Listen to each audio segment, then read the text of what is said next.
Anthony looks so serious.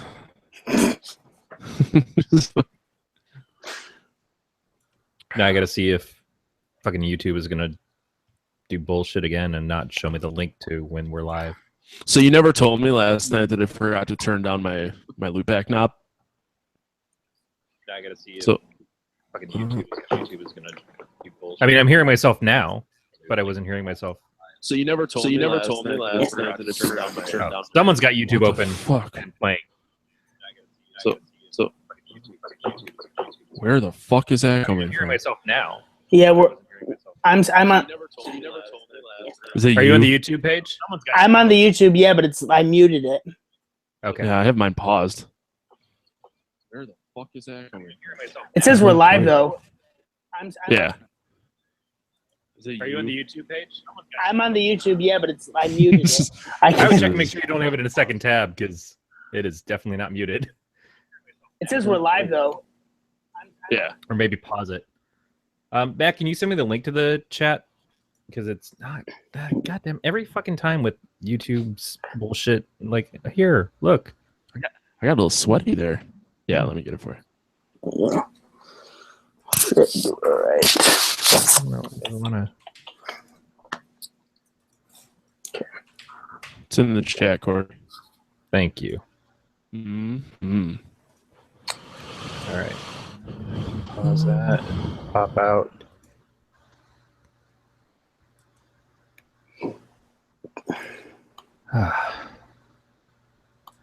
All right. I think we figured it out. Okay. Did we though? I don't know. I don't know where it was coming from, but it has stopped. That's what matters.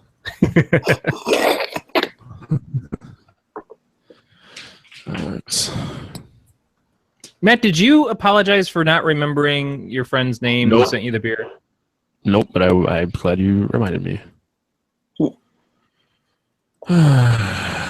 told me he didn't care, but I don't believe him.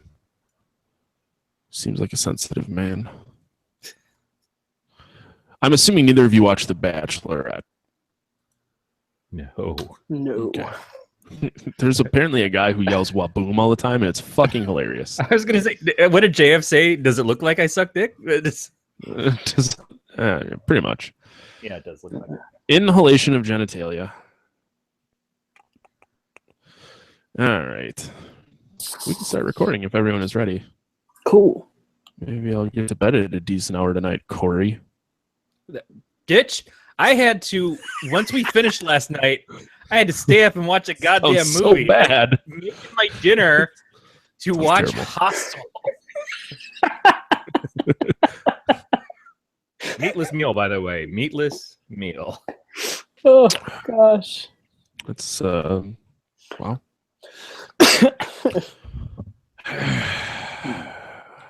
All right, Really? I will start the recording then. Welcome to episode 92 of the Podcast of Terror, a production of the Galactic Network. I'm your host, Matt Stein. With me, as always, is Corey. I can't eat meat while watching Hostel because it reminds me of Penis Scott. Yeah, I made up it's- the end I about the dick, exclusively but eat the penis-shaped meats. That's all I go for is Corey eats nothing but hot dogs and Twinkies. the sausage. Yeah. How I are have a you, I very guess? tender constitution. I can't handle food that I recognize where it came from. Like I can't eat chicken unless it's been nuggeted. You put bones in it and it's going to look too much like an animal and it's going to freak me out. Is it weird that I ate chicken tonight and there's 4 living in my backyard? Where there are Does that make 5 me a and terrible person? where there are No, there 5 wasn't chickens 5. and you're like, now I'm down to 4. I just go out back and go into. Now there's only 4. There was 5. Now there's 4. That was a shitty song. I'm sorry, guys. Our guest this week is the director behind the horror short, The Audition, that we talked about a couple weeks ago. He's got a ton of shit too. I can't remember all of it, but he's now our new friend, Anthony Raus. How are you, buddy? I'm good. How are you? Oh, just talking about eating chicken and dicks. So it's an That's average day in my life. It's not a boring topic of conversation. Chicken No, dicks, the lesser known appetizer after chicken fingers. I mean, the bigger. If you got like an extra large size chicken finger, you could just call it a chicken dick. Cock Or is doesn't- it the other way around? Does it have to be smaller than a finger to be a dick? Is a chicken a micro penis? You know that's a condition, so I don't want to use someone. I feel like we're missing an easy play on cock. Yeah, you guys are really just softballs. You're striking on softball right now. I'm not too happy with you. Anyways, let's stop talking about dicks. Anthony, why don't you talk about all 87 movies that you've made, are making, and will be making? Unless any of them have dicks involved, because that's apparently now. If they have dicks, I want to know more about them. No, they don't. Well, I got a smut film in the works right now, so we're working on that. Woo! No, I'm kidding. Wait, seriously? No, I'm joking. No, Matt's all. I'm ready for my close-up, Mr. DeMille. Just like. Make sure you get the nipples. All four. no, I did a lot of independent stuff growing up, I think, with filmmaking, but nothing really serious until I moved to New York City, and I got the equipment that I needed to do it when I came to school. So none of my projects really took off until maybe a year and a half, 2 years ago. But like I just finished a feature last year and about 3 short films, and now I have the audition, which comes out on June 30th. Fuck yeah! Now, when you say good. took off, what is that? What is that? You were doing stuff, and then what changed? Well, like I had a camera. I had a VHS camera growing up as a kid, but it was a lot of me setting the camera on a stack of books and performing outside and doing stuff because I had no one to act for me, so I had to do everything. Have you seen the show The Goldbergs? I haven't. Check it out sometime, because that is pretty much the premise of the entire show, is that Adam Goldberg, who is an actor and filmmaker and everything, they've done a sitcom about his life, and it's a family in the 80s, and a lot of it is based off of things that he was filming as a kid on old VHS tapes, or maybe even pre that. And so and you see it work its way into the show. So at the end of the episodes, what they'll do oftentimes is they'll play the video that he took in the 80s, and then they'll show you scenes reenacted in the show from that week. Or sometimes they'll just do mock copies of it. But it's really cute, and it kind of shows that the originality and stuff that we do as kids, and it might be looked at as it's not going to go anywhere, or he's just doing something silly and it doesn't matter. Maybe something that leads to something down the road. Right. Now, Anthony, is everything that you've done been horror, or is it more just recently? The stuff that I don't do that's horror, I more produce. I produce I produce dramas for other filmmakers that are in my situation, because I like to, if I have the means to do that and help other people who maybe don't have a camera or don't have the sound equipment or don't have the editing software, I can do that for them and make their make their steps a little bit easier. I feel like you and our friend Jack should get together. Yeah, I was thinking the same thing. Yeah? Well, Jack works at some film school in New York. I don't know which one. I guess I could text him, but I'm fucking lazy. He and our other friend Dan host the 90s podcast and then a Simpsons podcast. That's all we met.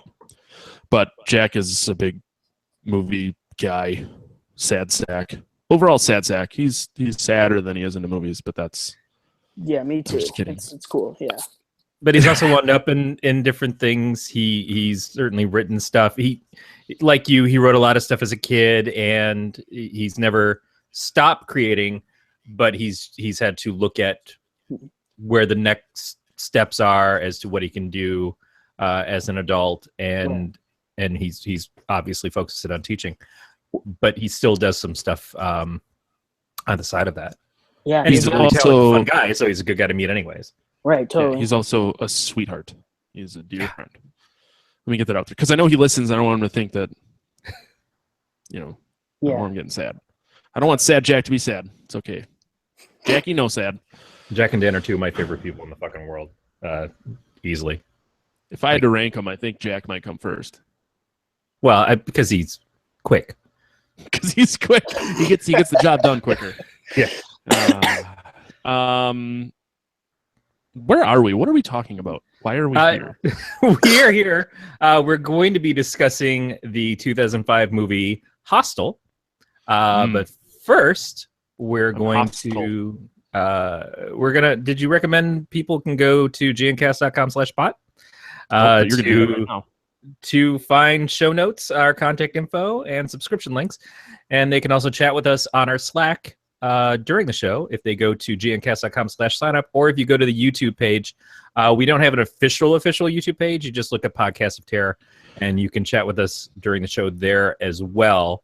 But the Slack, you can hit us up during the week too. So if you want to bother us all the time, and that's how Matt will make you feel, go to gncast.com/signup and join the Galactic Network Slack channel. And also, while you're at gncast.com, you can subscribe to our newsletter. Before we do some news here, we got to do the old "What you drinking?" Anthony is our esteemed guest for the week. I hope we don't waste your time, but what are you drinking? I wanted to do a little mashup. I did Arnold Palmer and Captain Morgan. Wow. Sounds like heartburn. Sorry to do It is, but it's good heartburn. It's worth it. There you go. Yeah. See, I just I try and stay away from heartburn. I ate too much beef jerky when we were moving, and I got the worst fucking heartburn in my life. That's how I know I'm old. I don't know how old you are, but you hit 30 things. Worth it though, yeah. Oh, I fucking love beef jerky. But once I hit 30, like, things don't work like they used to. It takes me 45 minutes just to pee in the morning. It burns. Oh, yeah. Welcome to my world. I was kidding. It doesn't burn when I pee. Corey, what are you drinking? I'm drinking iced tea. I'm just playing at low ball. I need to get some sleep tonight. He wants that Lipton scholarship. Yeah. Please do. An Sponsor endorsement, me, not a scholarship. I'm very broke, and all I do is talk about your tea every week. You should have a heart. They're fucking bags full of sawdust. Just send them to me. Wow, holy shit! You just called Lipton iced tea sawdust after trying to get them to give you money. They know what this is. Just throwing it out there. Well, because I'm not a bitch. Anthony's on board with me. I'm drinking Southern Tier chocolate orange. That sounds sexy. That looks good. It's a dessert beer, chocolate and orange peel. Wow. I don't know. Shirt might come off. I'm getting a little warm. It's a dessert beer. It is. It literally says on it a dessert I love beer. that in a 4-course meal you've got a beer for each course. It's an after-dinner beer. I assume neither of you, I know Corey hasn't, but you've ever been to like a beer pairing dinner where it's like a 6-course meal with a beer that goes with everything you eat? It's intense. I would totally want to go to one again. For the alcoholic and the fat guy in me. 2 birds, 1 stone. You guys need to lighten the fuck up, all right? It's I've got a little friend weird and sad. who has done a dinner club in the past and like prints up the nice menu and plans out the meals and gets everything arranged. And I think that he did wine pairings with each of the courses too.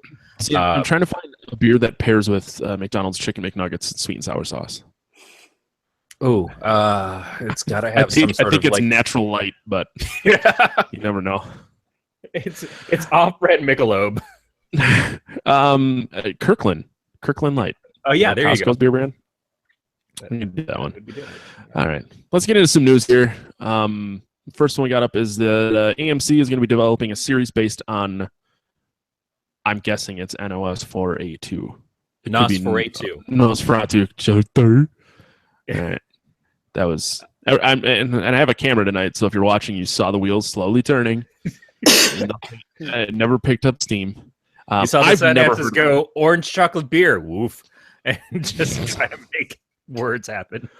I'm just trying to be a functional adult till it's nap time. I've never heard of this or seen this, so I'm hoping one or both of you have. Well, we haven't seen it yet because it's been announced, but it hasn't come out yet. But it's based on... It is based off of Joe Hill's book, which I know they did a comic book series based off of the book not too long ago as well. I have not read it. It is one of those things that I'd like to check out. And Joe Hill stuff, we talked about His other comic series he did was getting optioned as a TV series. But this one, it seems a little bit more of it's a vampire story. It's a vampire story with some driving. I couldn't tell you much beyond that. It tells a tale of Victoria McQueen, a mother who has a knack for finding misplaced and lost objects and people. When a vicious child predator sets his sights on her son, McQueen uses her gift to track down the evil Manx and attempt to rescue his victims. There's battles and lairs. So I was completely fucking off. I don't know what I'm talking about. That's good. That's good that they surprised me, because the fucking title certainly doesn't do it justice then, although it looks cool on a license plate. That sounds awesome. Yeah. I hope it's good. I've lost all faith in most TV shows at this point in my life. This is on AMC, and AMC has The Walking Dead, but to the other side of that, they have the prequel Walking Dead show, which is shit. And but they've done things like Breaking Bad. Because The Walking Dead is such a great show. It's not my favorite, but I enjoyed it for several seasons. And I know a lot of people are still really into it. It is one of the most successful shows on television. And AMC did Breaking Bad. They're doing Preacher, which I really like. Better Call Saul, Mad Men. So they kind of know what they're doing when it comes to picking shows. They may not land on every one of them, but I feel like they can at least do something with this. But no one lands on every one of them. No, absolutely not. No, Anthony, how do you feel about The Walking Dead and AMC and everything we just talked about? I like The Walking Dead, but I liked it before it was the show. I love the comic. I love the graphic novels. I think that I'd say around the second, third season is when it stopped treating the comic as like the source material and kind of just went off and just fuck it, I'll do my own thing. So you're a Walking Dead hipster because you liked it before it was cool. Yeah. Just fucking with you. Basically. Yeah. But he's not one of those assholes who like keeps telling you, oh, you know, I can spoil all of Game of Thrones for you because I read the books, and you should have read the books 20 fucking years ago if you would not want to be spoiled on it. And it's like, well, now we're all caught up, dick, so suck it and just move along. Just fucking move along. Wow, holy shit, Corey. Do you need a nap in your blankie? I have a problem with, I mean, we talk about the fact that we spoil things on the show before the show starts so that we aren't wrecking shit for people when they listen. And I feel like if you want to just go around and fuck with other people's enjoyment, you're kind of the worst fucking asshole in the world. Not quite, but we're up there. You realize what we do here, right? We talk about stuff, but we tell people we're going to talk about that stuff. It's not like we're going up to their door and saying, hi. First of all, Jesus loves you. And second of all, last week on Mad Men, this person died. Fuck you. Well, that's true. That's true. And it is literally it's my opinion. I'm not telling you you're wrong for what you believe. That's just my opinion. Yeah, absolutely not. Such is life. I don't know where the fuck I am. I'm still working with one monitor, and I don't know how to function as an adult. Like, I have so little computer real estate. Yeah. Really got to figure out what the fuck I'm doing. The next news story, unless you wanted to keep talking about something that we know very little about. Yeah, I fucked that all totally. So letters go to PoT@gncast.com. There you go. And I'm actually glad you found this story because it kind of it rolls into what we talked about last week with all of the Conjuring people getting spinoffs. Because the Crooked Man from The Conjuring 2 is apparently getting his own spinoff, which Annabelle from The Conjuring 1 got a spinoff, and the Nun from The Conjuring 2 got a spinoff. Everyone in The Conjuring gets a fucking spinoff. But if I remember correctly, The Crooked Man is also a creepypasta. It looks creepypasta-esque. Yeah, I guess I could do some Googling on one fucking monitor. I mean, you've seen, we talked about this last week. I still haven't seen the Conjuring movie, so I don't know. Oh, it is. Which won't stop me from making something up, because that's what I just did. That's the whole basis of the internet. But yeah, The Crooked Man is a creepypasta. Anthony, have you seen The Conjurings? I did. I really like the second one. I really like. I thought the second one was great. Also, don't get me wrong. I'm not saying it's a bad movie. I just think it's strange that every character totally. I was getting a spinoff. I saw that the other day, and I was like, "That's." I mean, I guess if you want to bank, because you can tell when someone just wants to bank on something. I feel like.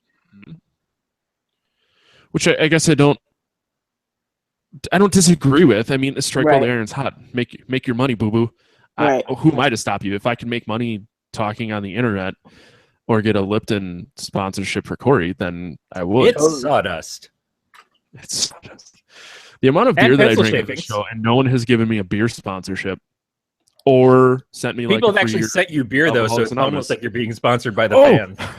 I'm glad you mentioned that. Mike is the one who mentioned watching The Void.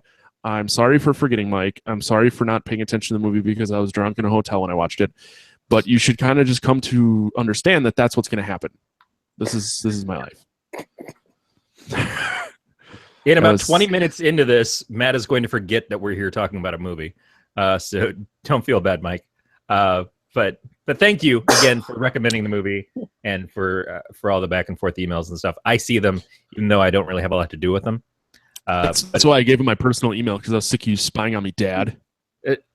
It was more that I had to let you know that he emailed you because we were fucking up the Gmail box. Fixed it. Yeah, we fixed it. Fuck you, we fixed it. Mike also is the one who made me the super fucking tits Jason mask bottle opener, which I literally use all the time. Yeah, it is sweet. I will remove Mike's ball from my mouth, and we can continue talking about The Conjuring 2. Mine's still if you haven't seen The Conjuring 2, then the Crooked Man, there's a toy that the I believe it's the daughter finds in the house, and you spin it, and it's the Crooked Man, and there's a... So he's a fidget spinner? It's kind of like a fidget spinner. Funny you say that, because fidget spinners are going to come up in about 10 minutes. But it's like a little toy thing, and it displays the Crooked Man, and the Crooked Man eventually comes out of the toy and comes to life. I don't know the entire background of the Crooked Man.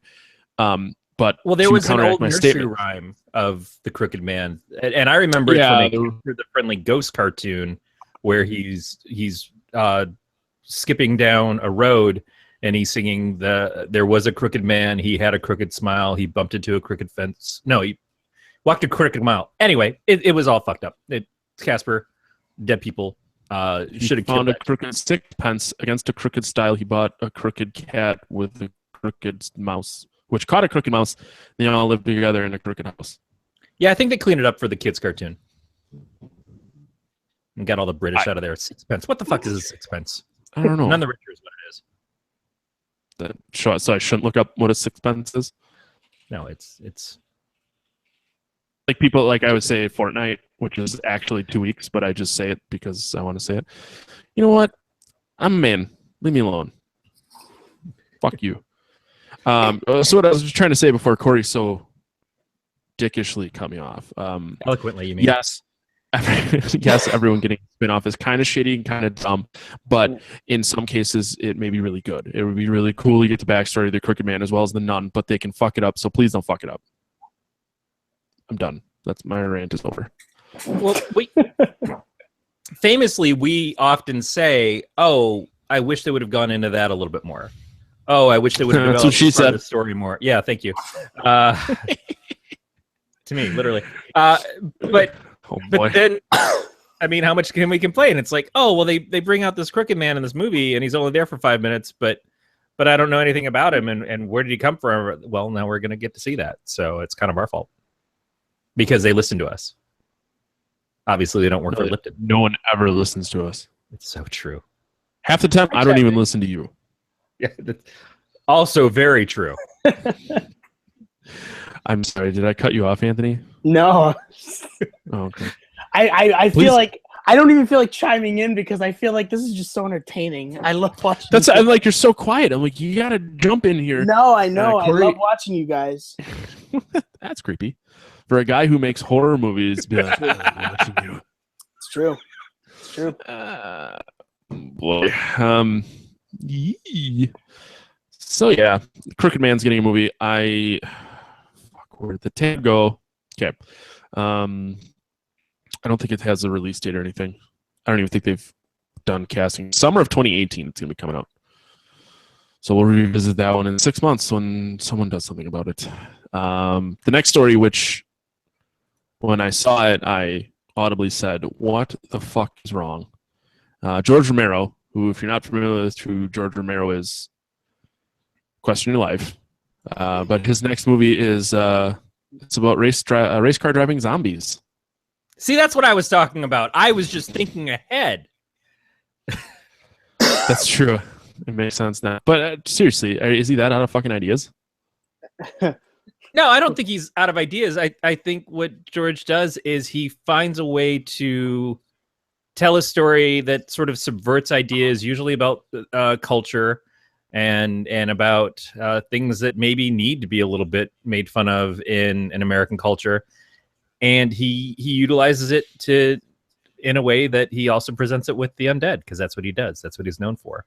But he's torn apart things like the shopping culture with the malls. He's done things like the Land of the Dead, which we reviewed not too long ago, that was about the echelons of the rich and the not as rich, and the people who could be elevated out of society and think that they're above everybody, and everybody else that is kind of like suffering along. And also there's zombies there because it's George Romero. What's he going to do with this? I don't know. If it's something about what it's being described as Road Warrior meets Rollerball with NASCAR race, I could see him doing something fun with it. Yeah, but he's not really known for doing like a comedic take on a zombie film. So I think if that's what this is going to be, then aren't you discrediting yourself? Well, do we think it's going to be comedy, or do we think it's going to be funny in the way that there's always a little bit of humor in his stuff? There's something about them that, because it's uncomfortable, you have to sort of laugh at, and certainly there are parts where you kind of root for the zombies at some points because the people are such dicks. Yeah, but this concept seems so far from the left that how do you not make it a joke? It's true. It's probably not going to go on the way of the Return of the Living Dead, which was far more comedy based. But who knows? George is that guy. He gets to do what he wants to do. He's earned it. That's true. That's true. It seems Anthony, what's your take on like, this whole? well, it seems like it'll be more one of his, like, where he relies on the blood and not so much the story, kind of like what he did with Diary of the Dead. Right. How there wasn't much of a plot behind it. It was all gag effects. Yeah. Which is something, I mean, it does work. I do enjoy his practical effects. I love what he does with them. But this is the first I'm hearing of it, but I think based on what you just told me about it, I think that's probably the direction it'll go in. Yeah, and if you think about it in a Mad Max kind of thing and a post-apocalyptic zombie world, it seems like those things do go really well together. Oh, absolutely. That's something you can play with and have a lot of fun with. And I would like to see what he does, and I'm sure other people kind of step into that next. In fact, it wouldn't surprise me if there isn't stuff already out there like that. But I think then approach it saying like it's in a post-apocalyptic movie with zombies. Don't say this is race car driving zombies movie. That's true too. But it's called George A. Romero Presents Road of the Dead. That could literally be anything. A group of people trying to get cross country, and I don't know. Yeah. There's zombies on the road. Boom! I just made $1 million. Trademark. I'm trademarking that right now. But I don't know, or have. Fuck, I don't know. It's really hard to tell someone like George A. Romero why his idea is not, in my opinion, good. But until you see it and it's done, it's really hard to say that it's a bad idea. It could just be he explained it one way, someone who wrote this story interpreted it a different way, and now I'm a sad panda because it sounds kind of dumb. It does sound like it's following the same thing, because it's based on an island where zombie prisoners race cars in a modern-day coliseum for the entertainment of the wealthy humans, which is sort of like what we already talked about with Land of the Dead, is that there was that scene in there where they had the zombies fighting the woman in the cage, and it was all for sport. Mm-hmm. That's kind of what it is like, we're rich and you're things that we can kind of exploit because what rights do you have? You're the dead. And so we're just doing this for our entertainment and for our betting purposes and stuff. It's not different from dog racing, really, which is itself kind of grotesque. I can kind of understand it. It's how do they make it believable of like, well, the undead are driving? And that's the thing, like with when the undead would fight each other in the cage and Land of the Dead, it never was like, it wasn't like a full-blown MMA fight. It was kind of like two drunk people fighting. But if it follows what the the Land of the Dead was doing, which was the dead were starting to get more of a consciousness, if it's going further on that storyline, then maybe. So then by now they're doing like calculus and stuff? That's possible. Look, I'm just saying that the next one, School of the Dead. There are jobs that no Americans want to do, and we have to fill those jobs. It's too easy. Yeah. Well, I think that if you were to pitch an idea to me that said race car driving zombies, I would think, okay, Roger Corman film. Right. That's a Roger Corman film. That's not a George A. Romero film. But I mean, I'll still see it. I'll be like, oh, that looks dumb, and I'll still see it because it's Roger. Because Walking Dead Race 2000. Walking Dead Race 2000. Nope. Yeah, I'm the same exact way. It's a George Romero movie. I'll see it. Right. It could be a steaming turd for 90 minutes, and I'd probably still watch it if it was George A. Romero presents a steaming turd for 90 minutes. Like I said, he's earned it. No, it totally has. He gets to do what he wants to do. Is there a release date on the thing? I forgot. I closed my tab. Corey? No, I don't think there is. Okay, good. I opened it and didn't even need to. The last news story we got before we talk about this movie that someone made us watch. Unless you're living under a rock, you understand that fidget spinners are the hotness right now. And someone made a Freddy Krueger fidget spinner because why not? Because kids with blades slicing their fingers off. I don't know if it's actually legitimately sharp or what, but it looks pretty freaking cool. And it's one of those things that if there were still Nightmare on Elm Street films coming out right now, it would wind up being a prop in one of them. Well, there's still time. Yeah, no, absolutely there is. It looks like a Jeepers. It looks like something that the Creeper would use in Jeepers Creepers. Yes, it does. It looks. Yeah, like some of the things that he like carved out of the bone and stuff, and he was using swearing against people.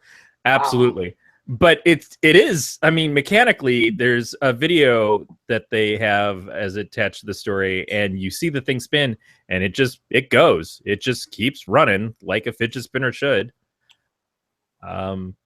So someone put the time and effort into making something that works well and looks really good at the same time, and fits a theme. But I do question. They even crocheted a little case for it that looks like Freddy's red and green sweater, which is just adorable in its own sick way. I appreciate people making cool stuff. You only want a whole ass one thing, so they whole ass this one thing. I'm proud of them. Yeah, I don't think they're for sale. That's what I was trying to find out. It's one of those things that I don't know that it looks like it's made for mass production. But if they did a limited run on it and we're selling it, it's made by a company called Dreamkiller Designs. I would want to have one. I venture to guess someone would get hurt almost instantly, and that would end everyone's fun. Yeah. They're a Canadian company too, so they'll apologize incessantly.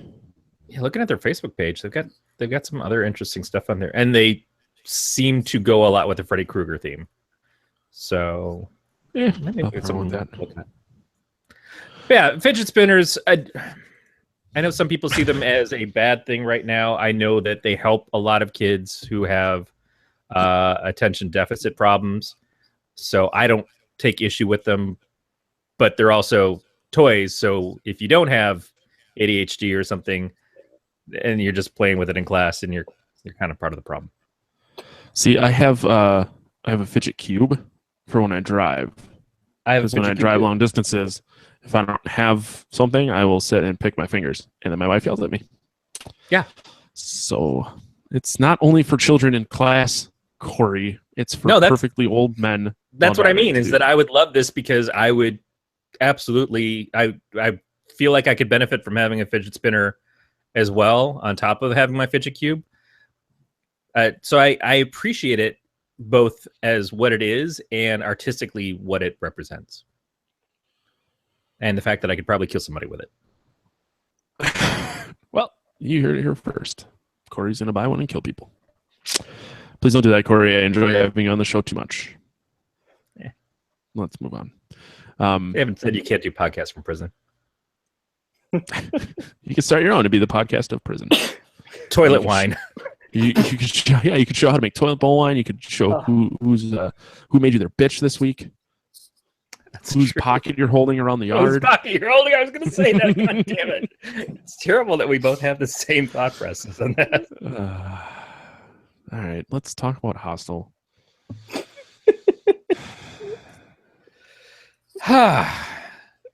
So, Anthony, somebody talk about this movie. Tell us about why you chose Hostel. Well, I think Hostel was part of the one of the first non-franchise horror films I ever saw growing up. Because I think a lot up to that point, because the first legitimately scary horror film that I saw was Halloween, and so I would watch those. And then I was like, oh, there are more of these out there. And then I would watch the Friday the 13th movies, and then I would watch the Nightmare on Elm Street movies, and then Freddy vs. Jason came out, and I saw that in theaters with my dad. I was like, oh my god, this was awesome. And then Hostel came out, I'm like, what is that? And what's Hostel? And I saw Hostel, I was like, I really like this. And I really... Just so we can break my spirit, how old are you? 22. Okay, thank you.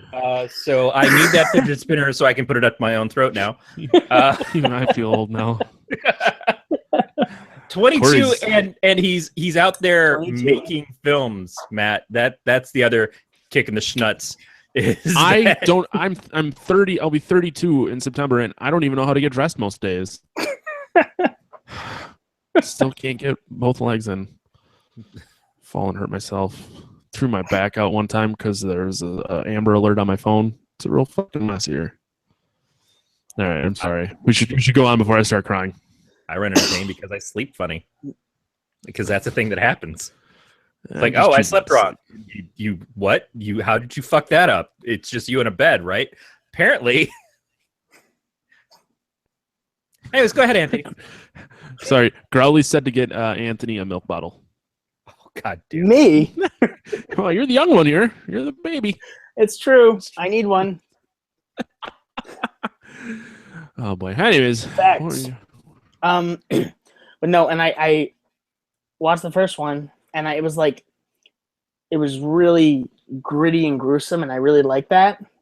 And I actually... You were 10 when this came out. I was. Oh shit! I didn't do the math. My parents, I'll tell you, as long as I didn't repeat anything I saw on TV, they were good with it. Yeah. This is not a think and do film. It's no. Thank goodness. But and then after I saw that one, I really got into Eli Roth, and I really started. Well, when I was a kid, I didn't even really want to direct. I wanted to be the next Bruce Campbell and be like an Evil Dead horror star type thing. As an adult, I want to be Bruce Campbell. So it was like, I was like, oh my god, I just want to, go out and kill zombies and kill the undead and stuff. But There's still time. I think, I'm on my way. But I think, I think working behind the camera really fits me better because I get to tell other people what to do, and sit my lazy ass in the chair. I do enjoy a good my lazy ass in the chair all the time and try to tell my wife what to do. It doesn't work out for me. I end up doing the dishes myself. Yeah, if we filmed it, it would just be embarrassing for everybody. I hope she didn't hear it from the other room. Otherwise, I'm gonna get a beating. He's gonna walk out of here just has a fucking ruler. Like, I heard what you said. Probably. Wow. Now I'm erect. Thank you for that. Fucking yes. I wish I had a little Xbox achievement. Make Corey hard. Oh my god. All right, cool. Now that made that thing a little awkward. That is the most difficult badge to get. So yeah, it's cute because you said, "Oh, I liked it because it was my first non-franchise film, and then it became a franchise, which is also weird. There's only 3 of these turds, right? Yeah. Is there a 4th one?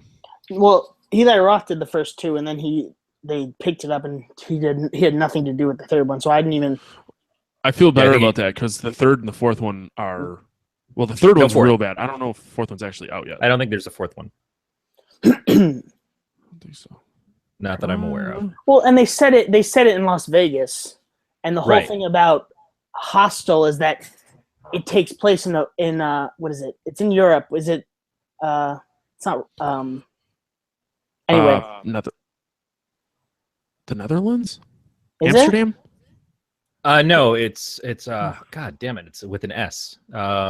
Sweden, Saskatoon, Scandinavia, Saskatchewan, Sacagawea,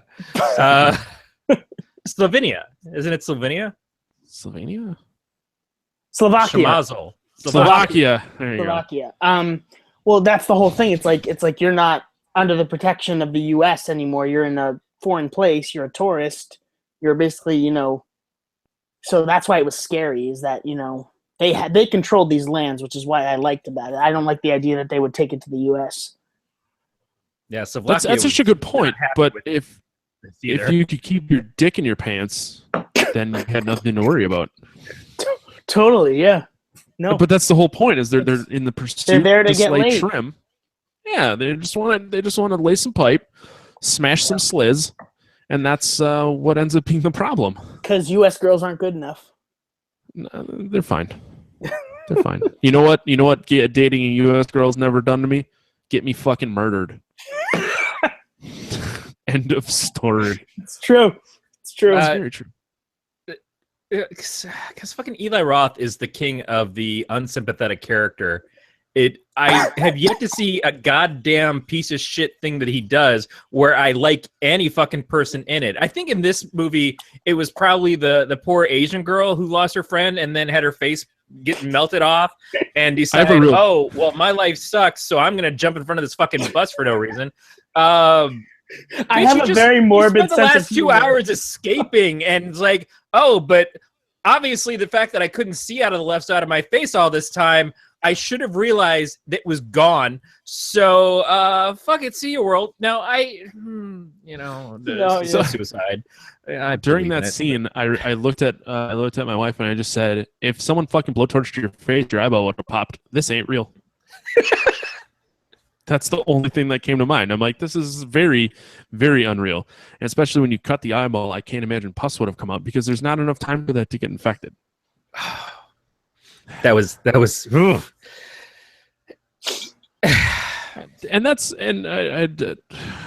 My main problem is like this movie is gross just to be gross. I don't respond well. Like gross things don't scare me. It's built to make you uncomfortable. It's built to make you feel queasy. It's built to make you get that skeevy like sort of thing, and turn away and stuff, which is fine. This constantly gets compared to Saw, and I'm sure I've said this numerous times on here, is that I see a value in Saw that I don't see in Hostel, because Saw had a story and a character that was the driving force behind it and everything. And this is just, you went someplace else because you're a dirty, filthy American and people hate Americans, as you should. They're paying $25,000 a pop to kill you, and the whole thing was just very contrived of like conveniences. I don't think this movie was ever meant to be. It was never meant to have a sequel or become a trilogy, and that's, had they left it at 1, it would have been fine, because there's no returning characters in 2, if I remember correctly. It's no, actually, the guy who survives in this shows up at the beginning of 2. Paxton's in the beginning of the second one, but he's like, it's 2 seconds. Yeah. Oh, so and is it a different country? No, it's the same country. All right, this is just fucking my story wide open. I must just stop talking. And after the first one was made, what did we determine they were at? Slovenia? Slovakia. Slovakia was like, hey, you kind of painted our country really shitty. You made it seem like we're just fucking run down pieces of shit who just can't wait to cream all over Americans and then kill them. Maybe not doing that is okay. Why don't you come hang out, visit with us? No, and then we'll kill you. And you can see that we're actually like fucking in a real world and shit, and not like some 80 years in the past looking like we just came out of Chernobyl fucked up place. And Eli Roth's like, oh, well, you know, they did the Texas Chainsaw Massacre movies, but people still go to Texas. Yeah, but you're still a dick. And he's like, okay, well, I'm going to do a second one, and it's going to be in the same place, and the same thing happens, except to women. So that's fine. They probably had it coming. Oh, sandwiches hate making themselves. Yeah, right? Yeah, I just... Spit Anthony, it you out. probably saw this. On my wall, I said something to the effect of, I don't know how I'm going to have anything nice to say about this movie.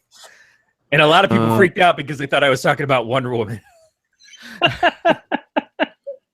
I don't know. A lot of the things I find the most critical about this are not even the gore factor, the squeamishness, the gross to be gross. Right. It's the ending. Because what happens is everything sort of comes together as Paxton escapes, and things just kind of happen so that he can get his little revenge on everybody who was a part of it. So Right. he sees the girls, and then the guy who led him to the girls in the first place, who sent him on this journey, and he's like, hey, I'm in a car, I'm going to run them all down. And so they're all dead. And then he randomly runs into the businessman that killed his friend and was on the train in the first place and everything. He's like, hey, I'm going to kill him too. Although the version that I saw last night was not that ending. I Well, saw that's the what I was director's gonna- ending. I love that ending. I love the director's ending because it. Have you seen it, Matt? I don't know. I The watched direct- whatever one I streamed on my TV. Because So what are the differences in the endings? in the producer's ending, he kills the businessman at the end. He kills the Dutch businessman. Okay. But in the director's ending, the businessman is walking with his daughter, and the businessman goes into the bathroom. When he comes out, his daughter's gone. Paxton kidnapped her, and is gonna. I saw the last cool one. Oh, you did? Because I Yeah. love that ending. It's a great ending. Yeah. Now the feeling Sounds from like that is Paxton kidnaps her. Is it because he wants to save her from her dad and the kind of person that he is, or is it that he's going to utilize her to get back at the dad somehow? Or he's like, well, hey, here's how I fucking get to kill somebody, and I don't have to pay 25 grand for it. Like, I don't know exactly what the ending is supposed to mean. Right. I lean towards the first one. Of he's got her on the train and he's telling her to be quiet. And again, nobody's freaking out because this guy's got his mouth over this little girl, his hand over this little girl's mouth and shit. And he's Right. just like, yeah, fucking, she just won't shut up. But sure, she's my kid. Looks nothing like me. I'm 20. I don't know. I have problems with either ending, but it all is based off of the same thing, which is just he just randomly gets to have revenge because that's how we're going to tie the whole thing up at the end. You know, that bugged me because that was just so fucking Hollywood in a movie that was already so far against what Hollywood would normally be behind or allowed that he couldn't even do something that was different. So one of my biggest complaints about the end, and it's not it's the lead up to the ending while he's escaping, is when the truck, it's a van, you fuck, is blocking his way and he's just honking his horn and yelling, fucking move. And I'm like, if you don't want someone to find you, this is like the least smart way to accomplish that goal. Yeah. And Yeah. I get that they were so far behind, and then the whole kids thing, and it's just, I don't know. I feel like in a real chase situation, you wouldn't have had that much time. And nor would you just sat there and honked your horn and told someone to move. Like, I probably would have got out and started running. Then you should have fucking died. But That's true. Were the kids the best thing of the movie, though? Was the little bubblegum gang Bubblegum. the best part? Yeah. Yeah. And what are the fucking odds that he steals the car with a big ass sack of bubble gum in it? Right. I mean, movie convenience. yeah, I thought that was a little weird, but and then to be like, here's a sack of bubble gum. 2 guys are about to roll up. I need you to murder them with rocks. Right. Like that's a little far fetched, but once again, I mean, it's a movie. It's built for entertainment, and it's built for the guy to escape. And I get it. I'm being nitpicky, but isn't that the what artful dodger of tooth decay and his murder troupe of like, oh yeah, I see that you crushed that guy's skull in, so you can have a pack of gum out of my 900 packs of gum sitting here. Oh, I'm sorry, little short person that is way smaller than me. I think I could kill you and take all the gum. Like at some point, they got to fucking master blast that shit and just Thunderdome themselves out. I'm like, that's weird. No, that's not what I was gonna say. Thank you for making it strange again. I just there's a lot of like, it's just, it paints traveling in a bad light, and I don't like to travel anyways because I fucking hate not being at home and overall dislike people. But it's such a weird dick, and it's fuck you. We talked earlier about Green Inferno is the more recent one. Yep. And isn't that kind of the same thing as like dirty fucking filthy Americans go to some other country and think that they're top shit, and then the country decides, haha, no, we're gonna fucking kill you and eat you. Well, that's yeah. He like basically makes you never want to travel because he did the same thing with Cabin Fever. You watch Cabin Fever, it makes you not want to go camping. Well, I don't want to go camping for other reasons, because I like a bed and showers and stuff. But I agree with what you're saying, and there's a lot of movies that make one specific activity look bad. Yeah. But if you're gonna watch a movie and get upset, but you know what I mean, like that, you're watching a movie to be entertained. Like I don't know, nitpicky. Yeah. No, yeah, totally. But this is not the kind of movie that I enjoy. It doesn't mean that there aren't reasons to enjoy it. This is the kind of thing where I'm like, this is not my kind of horror movie. This is not what I enjoy as far as horror movies go. But it doesn't mean that it's terrible in that respect. And it's set the stage for something that, for good or ill, the gore porn or Gorno ideas that came from this and saw, like, this set the stage for those movies going forward.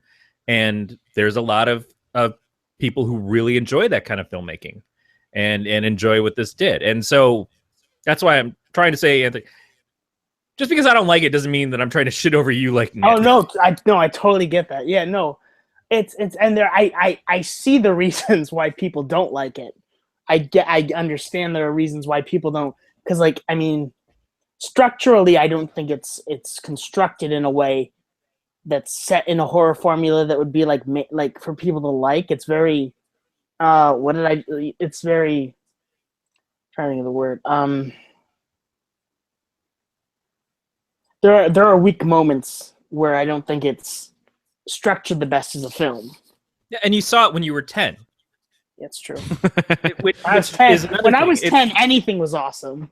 Right, but That's true. there's an awesomeness to this because this is something that is so out there and unexpected from anything you'd seen before up at that point, and it opened your eyes to a different kind of filmmaking. Weird, therapy exists. You should see some, but I get why at 10 years old this would be like the most fucking ultimate thing to see.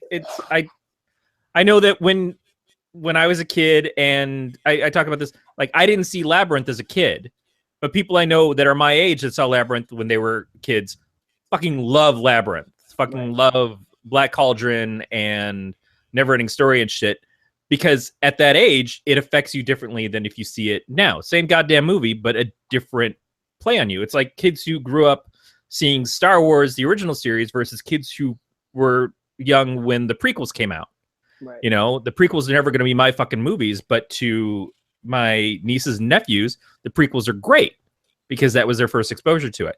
So I totally get that. And I'm not saying that you can't be an adult and also have liked Hostel. Oh, totally, yeah. Well, and it's the same thing. My dad was like, because he took me to see the Phantom Menace, but he's like, I'm not taking you until you know what Star Wars is. You are going to. As he sat me down, we watched the original unaltered VHSs, and I knew what Star Wars was, and then I went and saw Phantom Menace, and I was like, I mean, it was okay. Wasn't that was back when they let infants in movies, and now they have like rules and stuff. But back when America was great and men were men. Yeah, totally. Just the fact that you said I saw the Phantom Menace, and in reference to that, I have to say that they let infants into films. I'm just going to dig my heart out with a spoon because I'm obviously just dust now. I am fucking dust sitting here. I think Corey's about to he's gonna real cry here. We got to get Brad back on the show. We got to get Brad Ludwig and Dave Nelson back as guests on the show because so Corey feels young. They're the only people that are older than me. And not by a lot at all, but I need something at this point. All you youngins are breaking my spirit. Jesus. Now I'm gonna have to spend a week just mending your broken heart. I do want to say though that when I was around the age that you saw this, that's when I saw Halloween, the original Halloween, for the first time. On a probably Betamax tape with my uncle and his friends, and it freaked me the fuck out. And I was probably way too young to have seen it, but at the same time, it was that exposure, that and the movie Magic with Anthony Hopkins were the two movies that I think first were my foray into understanding what horror movies were, and causing me a lot of nightmares going forward. But I think also creating what was eventually going to be my obsession with the genre. Absolutely. Well, I love Halloween and Magic. I think they're both. No, Magic is the one with the puppet. Yeah. Yeah. Yeah. I think because Hostel never scared me. It was just like it was this new because I hadn't seen Saw at that point. I didn't even know what it was. I think it was just gruesome. It was disgusting, and it was just like, what? How could someone make something like this? That was my reaction toward it. And when I was a teenager, we had the Faces of Death stuff that was real big, and I remember watching some of those in school, and just going, "Is this real? Is this not real? It kind of looks pretty real." And at least this is artistically, it's not real, but you feel that same reaction to it. We did the movie last week. We did Sinister, and in Sinister, the main character is watching all of these what are essentially snuff films of families that are all being killed, and that again, like, I don't know how I would feel if I was watching things where people were actually dying, and there's a visceral reaction that you have to seeing that kind of thing happen. And even in this, I was. Probably because it's been 12 years since it came out, I thought that it went further into it. I thought that it showed more than it did. In actuality, it's not as bad as what I have perceived it in my head and memory to be. It's still gross, and it still kind of makes you react, but it's when you see the toe get cut off, you're not actually seeing the toe get cut off. You see the things go down there in the clip.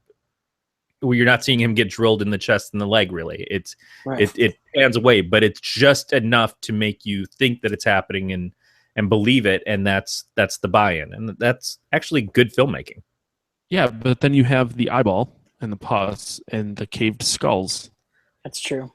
Well, I think Well, when I did the audition and he cuts her finger off, that's very much what I'm like. No one needs to see him cut through her flesh. We know he's going to do it.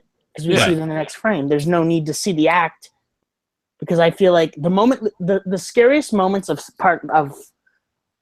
bits of film like that are the lead up and then the after effect. Yeah. Because there's the build and then there's the result. And because you as the viewer will fill in the blanks. Right. Your mind will do that part for you. Yep. Right. And in fact, if you don't do it perfectly and you try to show that on screen, it's going to take people out of it. They're going to go, oh, well, that's not what that looks like. Right. Like Matt with the eye. Well, yeah, I guess it's just common sense. At least I think that if someone blowtorched your face, your eyeball would just pop or melt, other than dangle. Looked like a giant sperm out of your face. I really want chicken nuggets now. We were talking about chicken McNuggets before. I'm a little hungry. iQuest makes them hungry. Well, the problem now is I live so far from everything. Like, I couldn't get to a fucking McDonald's if I tried. Stupid. Corey, why'd you let me move out here? I told you not to. I said you're going to regret it because fucking A, man, where's the McDonald's? True story. Had nothing to do with the 4 hours of mowing my lawn, but you know. Where are we in the movie? Kind of jumped around. It's a 12-year-old movie. You should have seen it by now. So the other problem I have with this is that the friend who gets killed, Josh, yeah. Derek Richardson. I think when I saw this, I had seen him already in the sequel to Dumb and Dumber, which is actually the prequel to Dumb and Dumber, Dumb and Dumberer. Right. And so all I could think of the whole time was like, where's Jim Carrey? Who else is like, does Harry also get killed or is it just Lloyd? I kept waiting for that. I kind of can't take him seriously. The only stuff I've seen him in besides that was he was on the Charlie Sheen anger management show for however long that thing lasted. But it was just, I kind of want to see him die. I was fully into that. Wow. And he's the one who's probably the most sympathetic character in this, of the main cast at least. And that's another thing I kind of like about the film is that they paint Paxton as like a dick the entire movie, and then when Josh dies, you're like, oh fuck, I'm strapped. I'm stuck in a foreign country with some dipshit that I fucking hate. And like, I mean, he does go through all the effort to try to find his friend. Absolutely. He absolutely does. And when he realizes what's going on, the scene where he walks into the hostel again, and they think that he's just a new guy coming into the room, and it's the same exact act from the other two girls as it was as the two original girls. It gets his suspicions up, but then he still chases them down and just like goes along with them and this other dude to this place out in the middle of nowhere. But what else are you going to do? Like if you're not from there and you don't know who you're supposed to trust, and he's already gone to the law and they didn't seem to really care enough to follow up on it, which again is painting a very bad picture of this country. Yeah, it's like, do you abandon your friend completely and just move along, or do you keep going until you find out what happened to them? And that became a common theme, I think, after this movie. Is a lot of stuff was like, we're somewhere else and we're trapped. And do I protect myself or do I try to protect my group? Right. So fucking deep, Corey. I'm trying to take something out of it. It's and as we mentioned, like I can see why people like this movie. It's just it's not appeal to what I like in a horror movie. Less is more sometimes. Unless it's backstory, then I want all of it. No. Don't fucking tease me. Don't answer my questions. Drives me nuts. If there's any filmmakers out there, may or may not be listening to this, answer all the questions. Looking at you, Anthony. Yeah.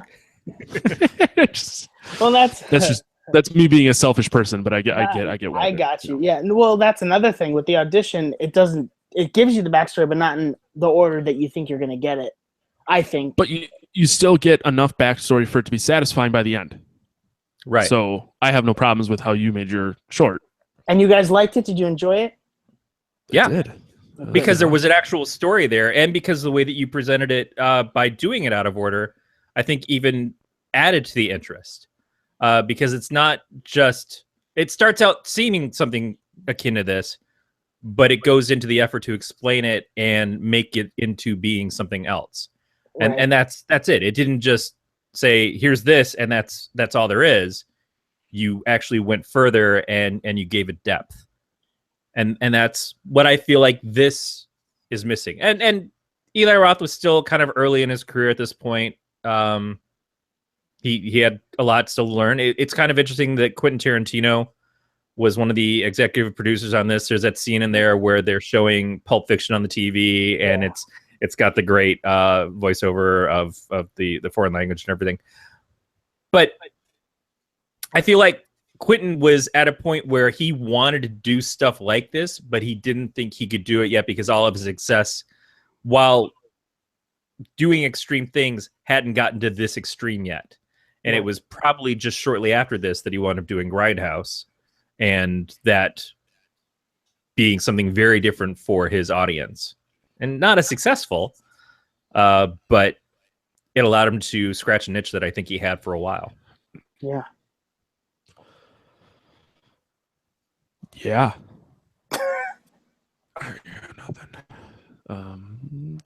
Does any other points, or we want to go to rate it? We can definitely rate it, but I just want to, Anthony, have you seen the other movies, Hostel 2 and 3? I did. I've seen both of them. And how do you feel about those? Because I haven't seen either of the sequels. The second one is going to sound super sexist, but I'm going to say it anyway. I feel more sympathy for the females in the second one than I do for these characters in the first one. And that could be because they either developed the characters more, and it also could be because as men, we are sort of programmed to feel more protective of women. And that is, in a way, sexist, but it's also honest. Yeah. Well, and I think there's this one character, I won't give away like anything that happens, but she's so naive, and she's so like, she's like the stereotype of what a sheltered, you know, repressed girl looks like. She's not the main character, but she's like the Josh character. And her death is so gruesome, and I thought it was insane, and I think it's one of my favorite movie deaths that I've ever seen. Because it gets you emotionally at the same time. It's so upsetting. I've seen the movie dozens of times, and it upsets me every time I see it. And I think that's what a good film death does, because they built up her character, and there's no music underneath her death. It's just you hear her screaming, and it's like, it's insane. It's really, I think it was well done. I think it was a really well done. The third one, I watched it once at a red box and never watched it again. Movie. Do they up the violence on screen, or is it still that kind of cutaway thing? Do they amplify things, because that's usually what you try to do in sequels? In this, not so much in the second one. In the third one, yeah. In the third one, it's like it's done in a room, like with a screen, and you watch the deaths happen. So it's not like there's a bunch of different rooms. There's one room, and there's like a line of murderers waiting to get their turn. It's really just, it didn't do anything for me. Yeah. So Roth knew what he was doing when he was making the first movie, and he went back and he did more of it for the second one, but he didn't try to amplify it. But the person who replaced him in the third one obviously was like, well, I have to take this even further. I have to show what differentiates me from his work and do something new with it. And I get that. Right. I still ain't gonna watch it. Unless someone requests it, because that's what we do. We appease everybody. It's pretty easy to tell that Corey and I are both married, because we just pretty much roll over. Let people do whatever the fuck they want. You remember that Sunday when I see you. You're just gonna pretty much roll over. Excited to eat food with you. Yeah. I'm gonna get super uncomfortably drunk with you. Like every week? Well, I don't want you to go a Sunday without me getting weird and drunk, taking my shirt off. That's true. This time we're just going to be in public and at a bar where someone's probably going to say, "Sir, please put your shirt back on." That is not what you're going to hear. Oh, okay. Am I going to hear a guy in the back go, "Woo woo"? You're going to hear me cashing out and saying, "Yeah, I'll sell them to you for this much." $25 for the fat one. Thanks, buddy. As long as you get your money back, that's fine. That's all I can't say for the fat one. Like, what stone am I throwing? $25 for the one full of cheese and beer. Is that better? I mean, I have to include the beer, because otherwise the cheese is still going to be. I guess California has happy cows. Fucking liars. Oh, man. Wisconsin cheese for life, son. They're both good. I teabag your cheese. That's less good. Makes it extra salty. That is a sharp cheddar. Extra sharp. All right, let's go ahead and start rating this movie. Anthony, I know you're a listener, but still, we're gonna go ahead and go to the Fap Cave.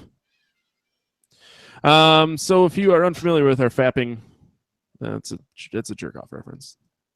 If you're if you're not with it, it's our 3-tiered scale of masturbatorial awesome. If you're unfamiliar with fapping, we have some instructional videos. Start with slow jerk, and then you go to the faster jerk. And if you really got to get shit done, then you go to the speed jerk. Yeah, speed jerk your meat. Really, right? That took that a little too far. All right, so for the FAP scale is the 3 categories: the feature, the attention, and the panic. We do it on a 0 to 5 scale. We start off with the feature, which will be your story. How was the story? Was it original? Was it interesting? How did you like the acting? Anthony, as our guest, you have to go first. Okay. I'm gonna give it a 4. All right. Okay. Can't really argue with that. Corey, how about you? I'm gonna give it a 4. Would never want to argue with it. Man, I have a lot of problems with this. That's obvious, but I do think that the acting was okay. The story was where I had a lot of my hangups, so I'm going to go 2. I don't necessarily disagree. I think the acting was kind of mediocre, but the story was still somewhat original because there wasn't a ton of stories based around like the concept of a hostel where you just kind of are amongst all these other people and you're backpacking around Europe and smash and trim. And I was unfamiliar with what a hostel was before I saw this, and I like the double meaning of the title. I kind of never thought about it that way. Yeah, I'm not smart. The next up we have the attention. This is the rewatchability. Would you buy the movie and would you recommend it to your friends? Anthony, you get to go first. I'm gonna give it a 5. You go. I own it on Blu-ray and DVD. Do you ever watch it on Blu-ray and DVD or just Blu-ray? I bought it on Blu-ray solely because they have more special features if you get it on Blu-ray. It's the only reason I bought it on Blu-ray too. Fair enough. Sorry, my dogs are being cocksuckers because that's all they ever do. Like, I want a fucking hour of silence in my week, and this is which they choose to bark the most. Corey, what do you give it? I'm not gonna go 0, but I am gonna go 1. Just for me, this is not something that I want to return to, but at the same time, I can't say it's the worst thing in the world. We've reviewed worse movies on here. But it's not going to be anything that's going to land in my to-do box. Like, hey, you know what we should watch? Is fucking Hostel. Oh, really? I didn't know. Did you want to kill everybody at your workplace today? Because that's what it seems like right now. See, I don't disagree. I give it a 2.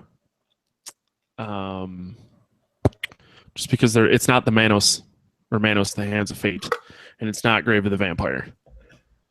So it's better than those 2 movies. Kind of like Manos a little bit. The only part of Manos I liked was the music. Yeah, the music was great, and the manservant Hecubus or whatever he was. Jimmy Dick Lips. Crackhorn? I don't know. Jimmy Crackhorn, Manos. I'm looking this up quick. Anthony, have you ever seen Manos? I haven't. Check it out. Part of me is like, you have to. The other part of me is like, don't even waste your time. It's like it's one of the worst movies of all time. Okay. And that's like its claim to fame is how bad it is. Worse than Tommy Wiseau's The Room? It's in that realm. Oh. But at the same time, like The Room, it's become beloved because of how bad it is. It's like a cult. It's a cult thing. Okay. And there is a puppet version, Manos, the Hand of Felt. Yeah, it's a felt. Which, if nothing else, see it for that. Okay. Yeah. It's Torgo is the weird guy with the weird legs. Last up we have the panic. How were the effects? Were you surprised? Were you on the edge of your seat? Anthony, how about you?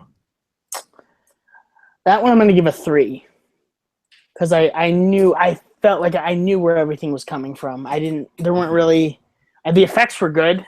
I liked the effects a lot, but there were no surprises. I wasn't like on the edge of my seat with suspense the entire time. I agree. Corey, how about you? I just assumed Corey would start talking. Corey. No, until you ask me, I'm not giving my score. I'm actually, Fuck you.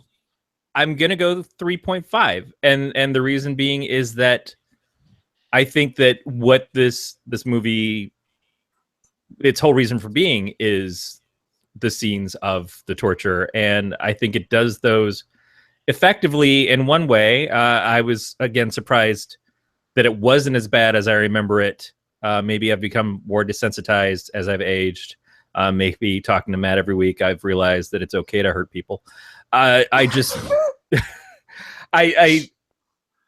and the fact that there was the things that it didn't show you, but you still remember as being there. I think it did those things right. But I also agree with Matt that the eyeball thing was so bad that I can't go any higher than a 3.5. Still a pretty generous score. I only gave it a 2 just because some of it didn't seem very realistic. And granted, I've never burnt someone's face with a blowtorch. I've never hit someone in the head with a rock until their skull caved in. Well, then you haven't lived. I haven't lived. There's just nothing scared me or creeped me out. And I at one point got up and did the dishes.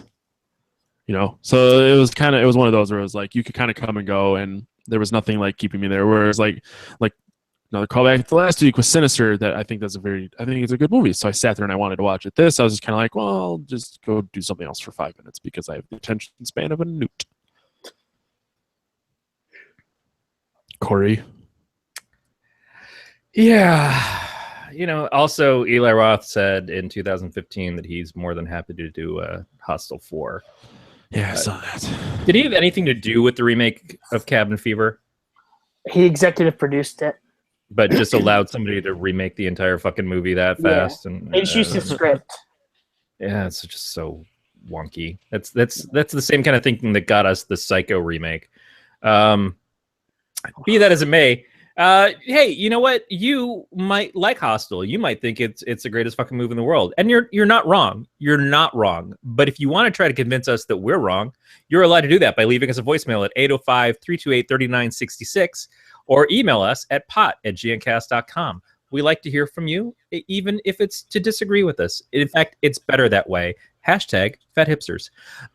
Please follow the show on Twitter, Facebook, and Instagram at Podcast of Terror, and also subscribe to this podcast via iTunes, Stitcher, Google Play, or your favorite podcatcher, whichever one you use. If you use a different one, let us know. Maybe we could try it out. I'm on Android. Matt's on Apple's dick. iOS. So right, that's what it is. Anthony, break the tie. What do you use? What? I said break the tie. What do you use? Android or Apple? Apple. Suck it, Corey. I feel terrible for both of you.